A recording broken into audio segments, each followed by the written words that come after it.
Welcome to Agriculture Today. Along with Shelby Varner and Jacob Clout, I'm Jeff Wickman. Kansas State Director of USDA's Farm Service Agency, Dennis McKinney, starts the show by providing an update on FSA programs available to Kansas farmers and ranchers. He also says what support producers have when it comes to conservation.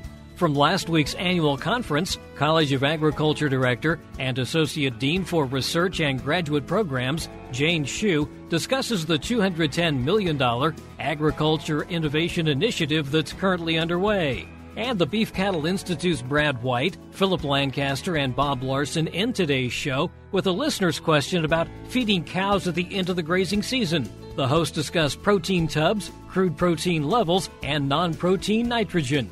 It's all just ahead on Agriculture Today over the K-State Radio Network.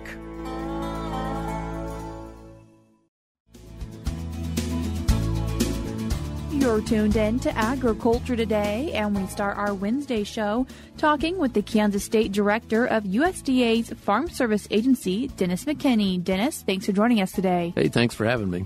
Dennis, first wanting to take the time to recognize some hard work that people have been doing with the Farm Service Agency in Kansas. You know, when I travel across the state of Kansas, I get a lot of comments from farmers and ranchers about how much they appreciate the people in the FSA office.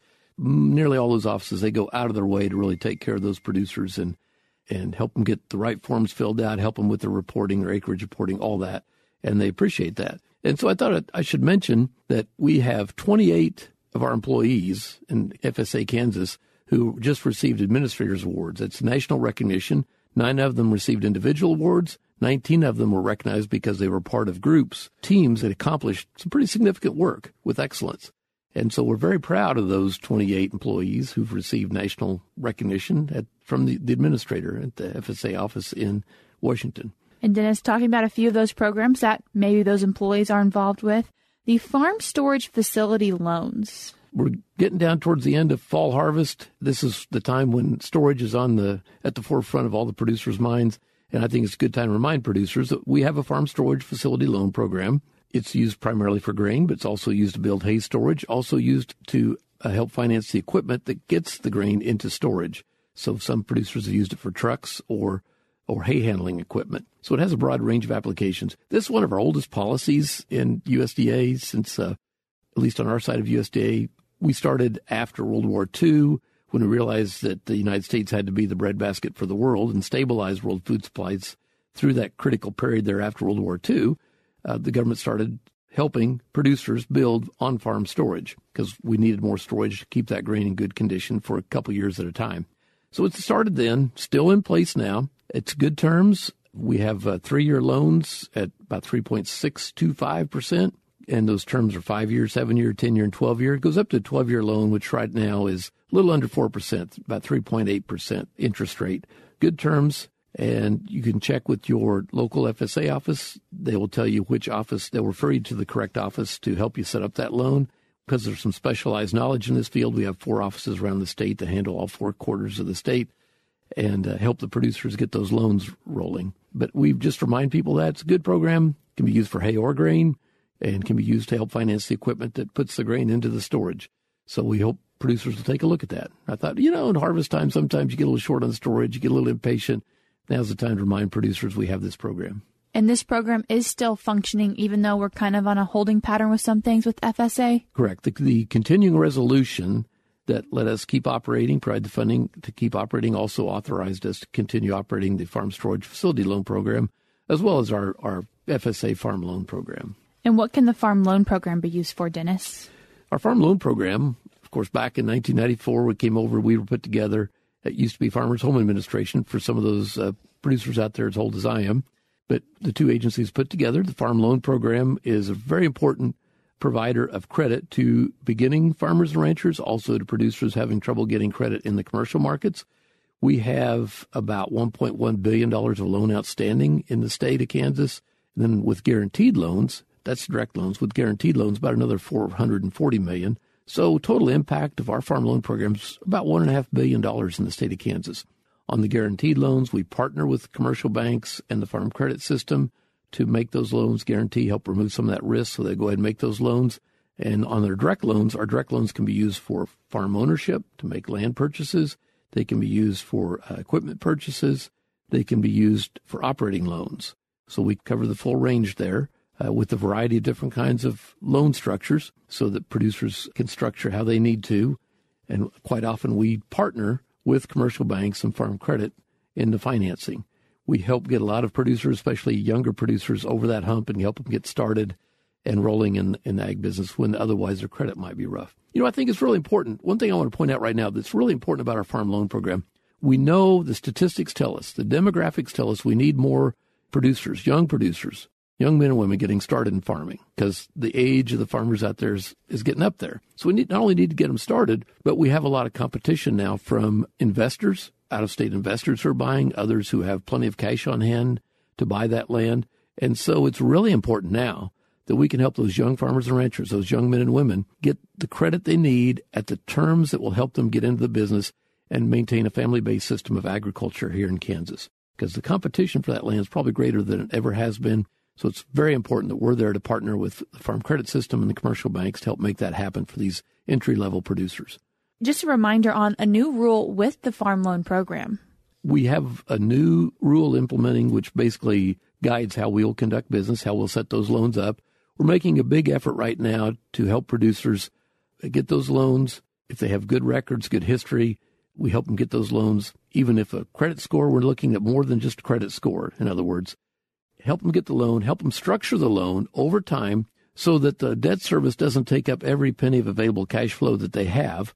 And so a few years down the line, let's say you're 8-10 years down the line, you're able to build up some savings and you're able to take advantage of buying some land that's next to you because not all your liquidity is taken up by taking care of your FSA loan. Maybe you get to replace machinery that badly needs to be replaced. Maybe you just get to build up savings so you can help your kids get an education. But we're trying to structure those loans so that debt service doesn't take up all your liquidity and you can still function going forward. That young family can really get started and function and take advantage of those opportunities as they come up a few years down the road. And it's important, I think, to point out that our loans, like a direct farm ownership loan, in some conditions, if it's the down payment loan, that interest rate is about 1.5%, but you have to get the other half of that loan from the bank, which would have a higher interest rate. Joint financing loan, the 50-50 loan, we call it's about 3.4%. And then a direct operating loan is around just a little under 5% right now with Farm Service Agency. We also have emergency loans for producers in those areas that had declared disaster emergencies. You can find those on our website. Those are right now running at 3.75%. But again, the key is we work a lot with commercial banks and the farm credit system to help make good things happen and get those entry-level producers in the door, help that farmer that's had a couple tough years for whatever reason. Maybe markets went way down, maybe they had bad weather, maybe both. I've been there before, and help them work with their bank and the farm credit system to stay in business. I think it's probably more important than ever right now. Our crop prices are declining. We've got a lot of competition from outside investors. Where I'm from, there's a lot of land just being purchased by out-of-state hunters, and they're not maintaining it, maintaining those grasslands like we would hope they would as far as keeping control of brush and invasive species. And so it's important to have those local owners who really care about the land they live on, the land they work around, about keeping that local school open and keeping that local community healthy. And that's what we want to do. Today, you also wanted to mention some information around the Inflation Reduction Act. Part of the overall goal here the last few years for the administration has been through the Administration Act, through the bipartisan infrastructure laws, get some major investments in conservation, protecting our water, conserving water, protecting our aquifers, keeping soil in place, reducing erosion, improving wildlife habitat. Farmers are at the center of all of that. That's our goal. And we know that to be successful, we have to have private landowners, those farmers and ranchers, engaging in conservation. So our work has to be voluntary. It has to be incentives-based. It needs to be producer-led. It needs to be market-driven. And that's what we're really aiming for right now, to have effective conservation taking place in Kansas. Some of the words we use become controversial. I just remind people, we want to keep that topsoil in place where it belongs in a way that makes for better habitat, wildlife habitat. We've been doing that for years as farmers and ranchers. And when we talk about increasing the organic matter content, that's probably a less controversial way of saying we want to capture that carbon and hold it in the soil. So what we're doing, what we're proposing here is really common sense work, stewardship of the land. And that's our goal. In the Farm Service Agency, we have a number of goals, including food supply, but that's what we're aiming for. I would say, before I forget, is that right now we're operating without a farm bill. Congress is going to take that up when they come back. So before you do anything, please check with your local FSA office, whether it's what you want to do with your farm or what you want to do with your CRP ground. Please check with our office first to see what they can and cannot do and what we have authority to do, because it's somewhat limited right now. And when we're thinking of conservation, wanting to make it aware that it's not just the Farm Service Agency who's there to support farmers who are interested in going down that path or learning more about it. That's right. And under the Inflation Reduction Act, under the Farm Bill that we had, under the infrastructure law, NRCS, Natural Resources Conservation Service, the Risk Management Agency, and the Farm Service Agency, we've been working together in a number of ways to try to help producers do new things and, implement new technology, whether it's, cover crops or better methods of no-till, new types of crops, new, more water-efficient crops where we need to reduce consumption out of the aquifer, restore playas. We're all in on that to help producers manage the risk, help them find the technology, get the technical expertise they need, and implement those new practices. I'm a producer. When you implement new practices, sometimes it's pretty risky. So we want to be there to help manage that risk. So producers have an incentive to implement, learn, and figure out how we get a broader acceptance of the new technology and get it into place. And that's where we want to go. I often say that in the Farm Service Agency, we have the privilege of working with the world's best farmers and ranchers on programs that reduce erosion, that improve habitat, and help our nation have the safest, most abundant food supply in the world. As we look at the threats we have around the world, national security threats that we have around the world, to me, having a safe and abundant food supply is one of the most strategic investments we can make. Dennis, I appreciate you taking the time to join us today. Thank you. That was Kansas State Director of USDA's Farm Service Agency, Dennis McKinney. As always, you can find more information about the Farm Service Agency programs at farmers.gov. We're cutting to a short break now on Agriculture Today, but we'll be back with more ahead.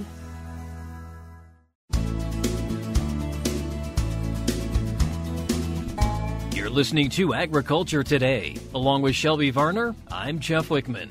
Hundreds of Kansas State University research and extension agents and specialists were on the main campus in Manhattan last week for annual conference and K-State Engagement Week. College of Agriculture Director and Associate Dean for Research and Graduate Programs, Jane Schuh, discussed the Agriculture Innovation Initiative that's currently underway. That $210 million project includes state-of-the-art facilities, including the Agronomy Research and Innovation Center, Bilbrey Family Event Center, Global Center for Grain and Food Innovation, and renovations to Weber and Call Hall. Now, I'm pretty sure all of you, by this point, have heard all about the Ag Innovation Initiative. But here's the update. So let's start with the Bilbrey Family Event Center.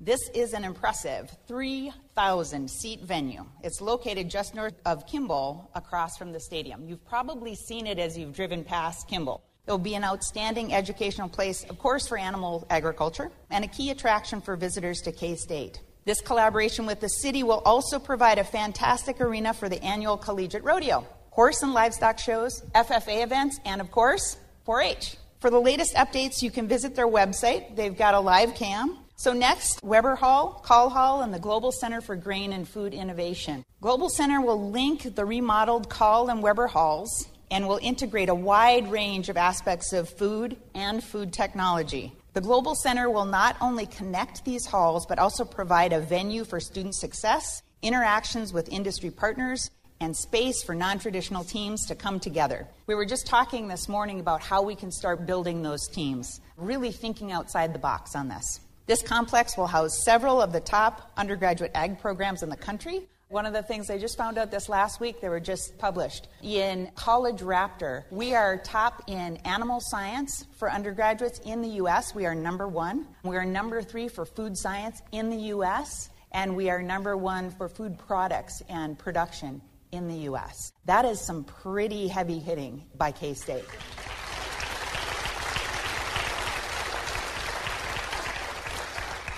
So continuing with that focus on food, I think this is probably why this is such a favorite project of mine is I'm a big food fan. The Meats Lab will undergo a significant upgrade, including a new pavilion for livestock assessment, which will be coordinated with the Meat Lab to offer a live-to-meat evaluation stream. So it'll be a continuous stream. Great for educating our students.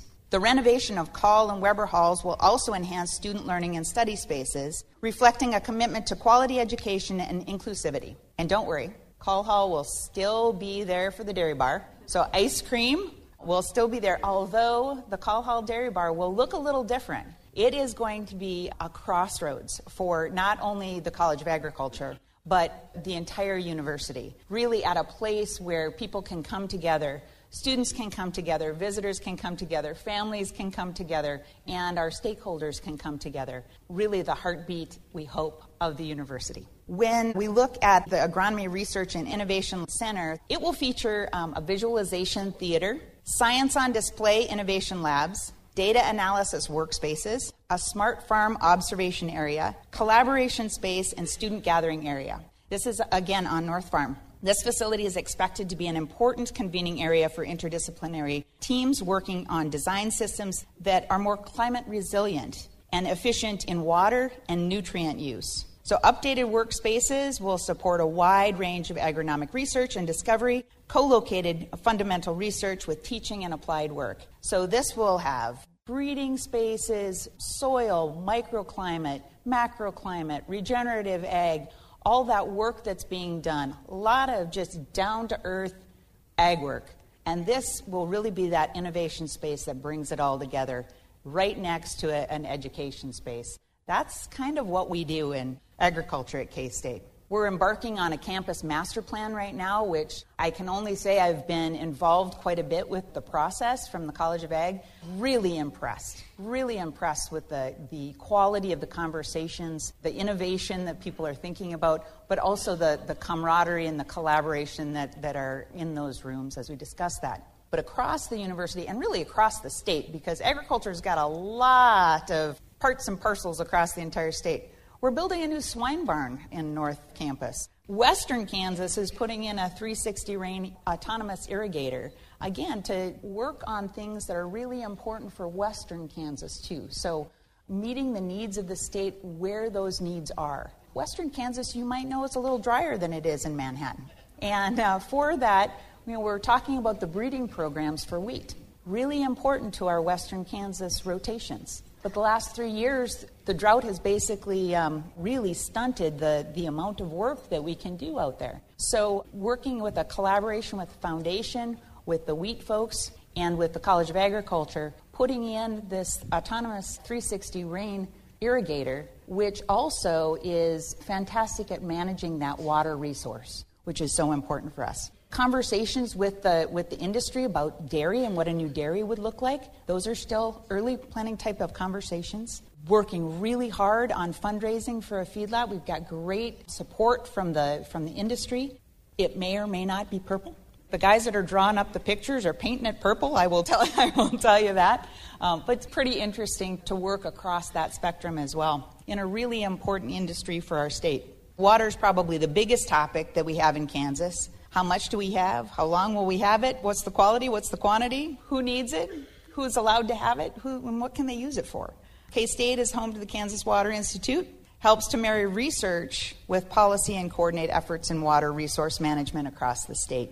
The K-State TAPS, or Testing Ag Performance Solutions, that you might have heard about, that program ran its first competition this year and was incredibly successful at increasing awareness and building coalitions across the state. Sustainable beef production is another area. So sustainability is an important part of our agricultural systems research. With longtime experts and the addition of several new faculty, I can't stress enough how impressed I am with the quality of the recruiting that we've done in faculty hires this year.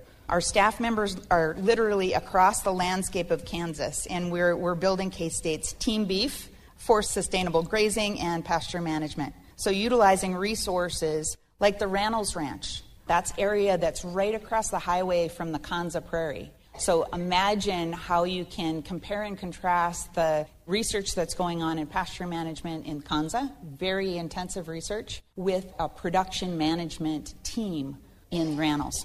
The Lonsinger Farm near Alton, Kansas. Again, what does that look like in an area that's pretty remote, and how do we take advantage of this really great resource? The Bresner Range Research Unit, that's at Yates Center, and we're uniquely positioned to find solutions for our constituents. Another area is biomanufacturing and bioconversion. Now, this feels like a bit of a jump for an ag girl, right?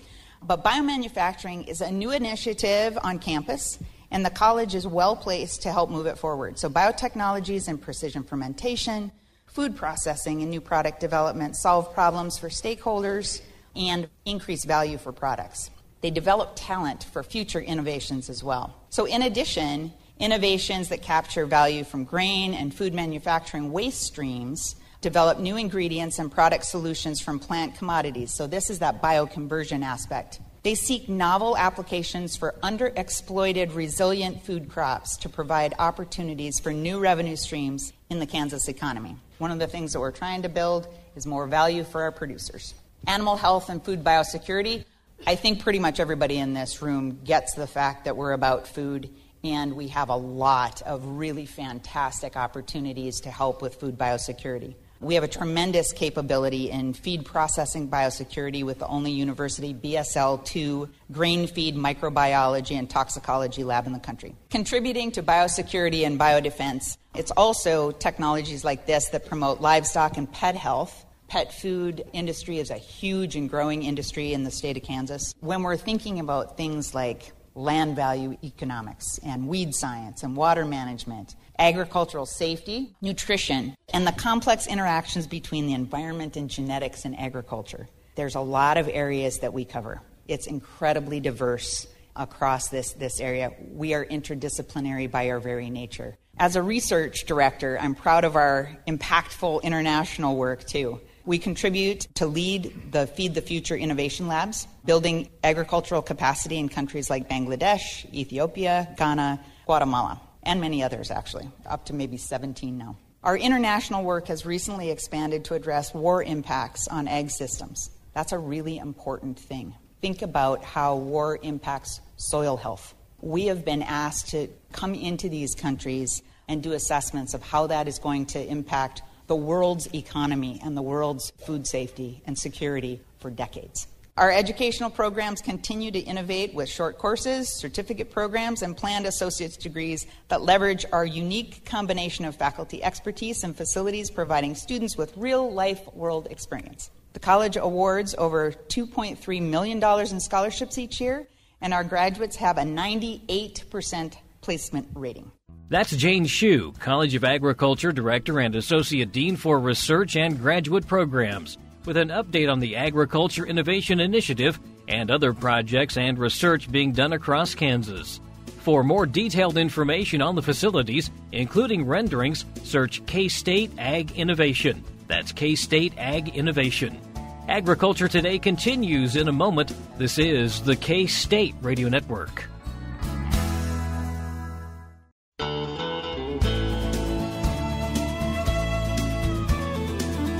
You're tuned back into Agriculture Today. I'm Jacob Cloughton for Shelby Varner, and we conclude today's show with part of the Beef Cattle Institute's Cattle Chat podcast featuring Brad White, Phillip Lancaster, and Bob Larson as they answer a listener's question.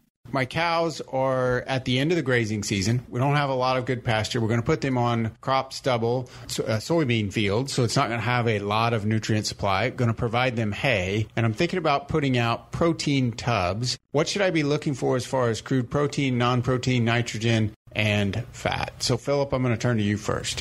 Well, I think first, in this producer's specific situation with first cutting hay, and I'm guessing some cows that he's weaned the calves off of, so they're mid-gestation cows, he may not even really need a protein tub out there in that situation. That hay is probably high enough protein that he's going to be fine with as long as he keeps hay out there. We haven't had much rain, so I'm not sure what his wheat and rye looks like that he seeded into that soybean field. But even that's going to be really high protein, and that would almost act like a protein supplement because there's probably not going to be a lot of quantity, but it'll be very high quality out there for those cows. But in a general note, just talking about the protein tubs, in general, they are best used as a protein supplement, not an energy supplement. So we want to look for protein tubs that are high crude protein, greater than 30%, like 30% or greater protein to be able to use. The key to using those tubs is always, well, there's lots of things, but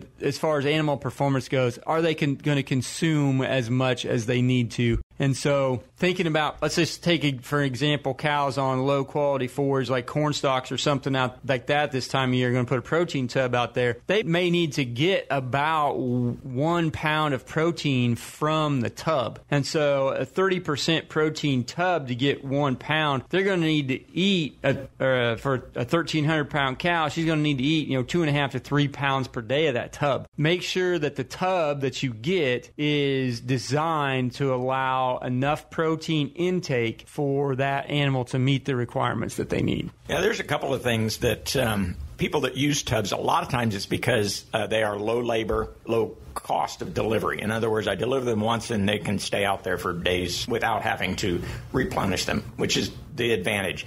The disadvantage is when you kind of calculate it as a dollar per amount of protein, it's usually a relatively high cost of actually the protein. Now, the delivery cost must be considered also, and so that's why it might be the right choice sometimes. But the other thing is, and you really alluded to this, Phillip, they're usually designed so that the cows only eat a pound, half a pound to a pound. And so on a 30% protein, you're talking about maybe a third of a pound, maybe 2/10 of a pound is all of the protein that they're going to get from that. And if that's enough, awesome. But if that's not enough, then you've got a protein deficient diet. And so you have to think about all of that. And the other thing is I encourage everybody to be sure and read the label. The tubs that I'm aware of a lot of times do not have any salt in them. And so you need, even though that they have other minerals and might be a good source of some of the other minerals, they don't necessarily have salt. So read the label, know exactly what it's supplying. A lot of times on the label, it will kind of give you an estimated intake, what they expect cows to consume. And so read the label carefully. Well, you can follow that too, right? Track